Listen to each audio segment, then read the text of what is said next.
किताबी नॉलेज, ये मोटिवेशन, ये सब चीजें, ये एक अलग चीज है।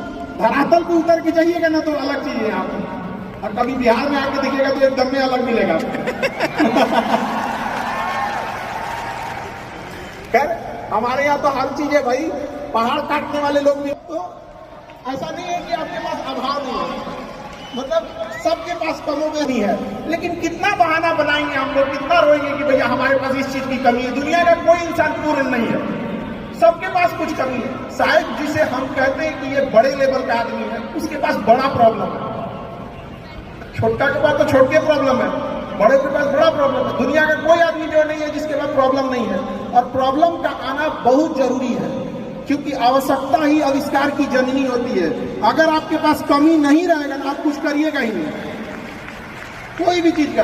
एक पानी है यहाँ पर, इसकी वैल्यू तभी बढ़ेगी जब हमको जोर से प्यास लगेगा। अभी नहीं लगा है, इसका थोड़ा सा हमको लगता है कि कम, कोई वैल्यू उतना नहीं। अभी लगेगा ना थोड़ी देर बाद प्यास, तो लगेगा ना बहुत जरूरी चीज है। तो आपके अंदर वो भूख, वो प्यास रहना चाहिए। अमूमन आप देखिएगा कोई आदमी जो होते हैं लोग, उनके अंदर जैसे किसी को क्या बोलते हैं, पोजीशन लीडरशिप बोलते हैं, कि मतलब उसकी विरासत में मिल गई है। दादा ने कोई बिजनेस खड़ा किया, पिता ने किया, जब उसको मिलता है तो उतने अच्छे से नहीं संभालता। कुछ लोग संभाल भी लेते हैं, लेकिन कुछ लोग उतने अच्छे से भी नहीं संभाल पाते। कितना ठोकर लगा है, ये बहुत ठोकर नहीं लगेगा। जिस पत्थर पे चोट नहीं पड़ती वो कभी मूर्त नहीं बनता है। इसलिए जितना, ये आपके लिए अच्छी बात है, क्योंकि बड़े बड़े लोगों की जिंदगी में मुसीबत आती है, वो मुसीबत ही आती है बड़े लोगों के लिए। क्योंकि फिल्म में जो सबसे टफ रोल होता है ना, तो बढ़िया हीरो के कंधे पे दिया जाता है। तो ये पृथ्वी पे भी ना ऊपर वाले को पता है कि ये बढ़िया हीरो है, इसको थोड़ा सा हम लोग रोल देते हैं बढ़िया। तो बड़ी जिम्मेदारी देने से पहले ऊपर वाला भी ना आपको टेस्ट करता है, टेस्ट करके ही देखेगा कि नहीं करेगा। हम लोग छोटा सा कोई सामान खरीदते हैं तो उसको ठोक बजा के चेक करते हैं कि सहलेगा कि नहीं सहलेगा। एक छोटा सा बर्तन कोई खरीदने जाता है तो पटक के दिखाता है, देखिए मजबूत है। तो ऊपर वाला भी जब आपको बहुत बड़ा जिम्मेदारी देने वाला होता है ना, तो पहले सोचता है कि इसका थोड़ा सा टेस्ट कर ले। बहुत लोग टेस्टे में भाग जाते हैं, ये भगवान हमरा काहे लिए तुम मुसीबत लाया।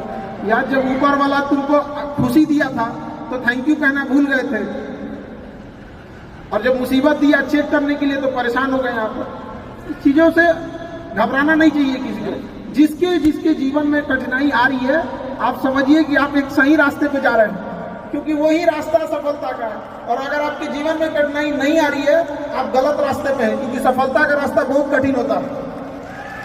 चाहे कहीं से उठा के देख लीजिए आप,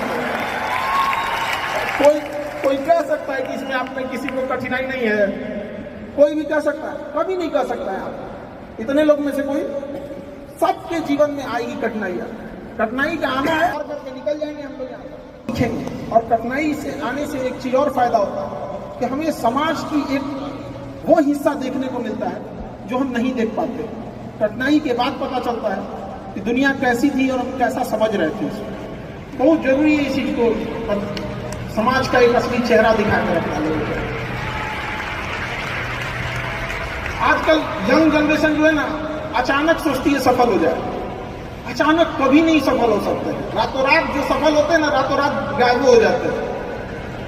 आप कई एग्जाम्पल होंगे आप लोगों के पास जो देखे होंगे, रातों रात सक्सेस होता है ऐसा, फिर उसके बाद देखिएगा रातों रात गायब भी हो जाते हैं। क्योंकि धीमी आंच पे ही खाना तेज अच्छा बनता है, और अचानक बना देंगे खुद तेज जल जाएगा खाना। इसलिए थोड़ा थोड़ा स्टेप बाय स्टेप कोशिश कीजिएगा कि आगे बढ़े। चाहे आप जिस फील्ड में, वट एवर फील्ड आपका बेटर जानते हैं, आप लोग एक्सपीरियंस आप लोग के पास होगा चीजों के लिए। लेकिन ज्यादा दिमाग लगाने में, प्लानिंग व्लानिंग के चक्कर में मत रहिएगा। कोशिश कीजिएगा कि आज का आज चीजों को एग्जीक्यूट करें।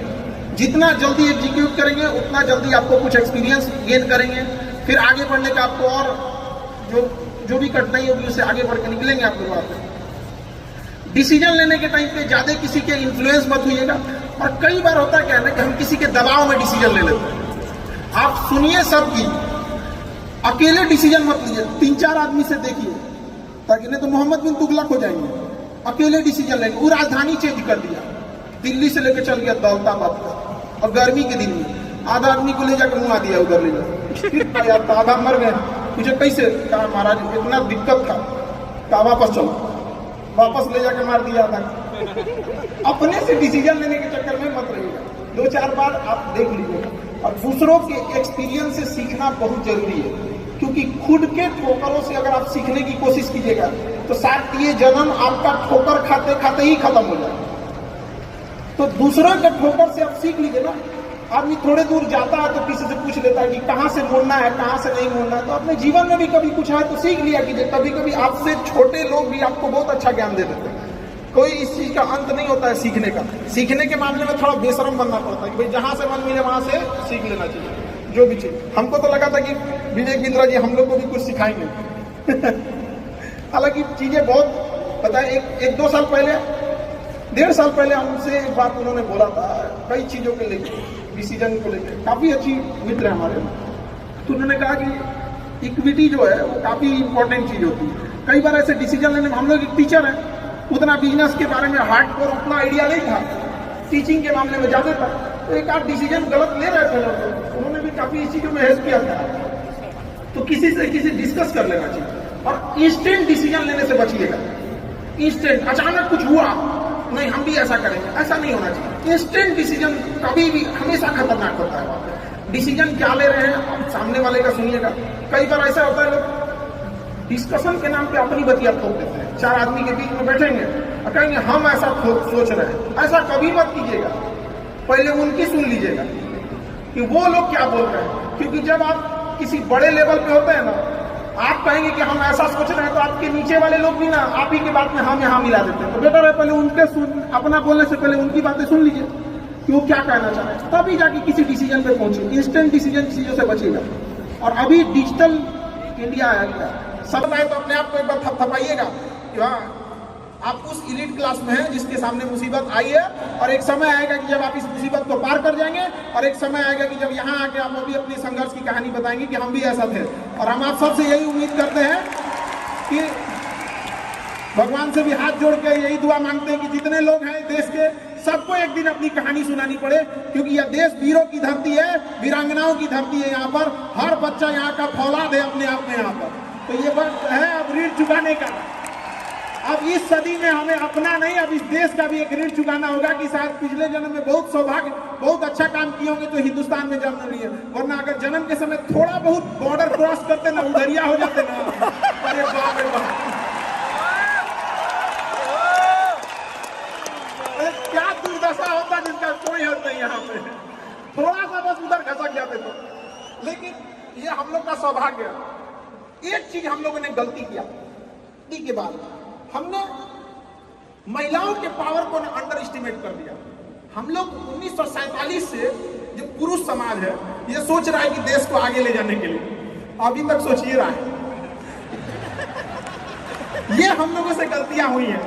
और लड़कियों को हमने जो साथ छोड़ दिया महिलाओं का नाम, बस यकीन मानिए जिस दिन भारत देश की महिलाएं पुरुषों के साथ कदम से कदम मिला ली, 10 साल में देश की सूरत बदल जाएगी, दुनिया देखते रह जाएगी यहाँ पर। और जो महिलाएं, यही मौका है आपको साबित करके दिखाने का। आप किसी कोई कहे कि आप कम है तो थोड़ा सुन लीजिए, कहिए कि दिखाएंगे तुमको, हम करके दिखाएंगे, जुबान से नहीं, वो करके दिखाएंगे कि तुम्हें भी याद होगा। और इतना महिलाओं को आगे बढ़ना है, खुद को अपने आप को इतना निखारना है कि किसी घर में अगर लड़की पैदा हो तो खुशी मनाई जाए।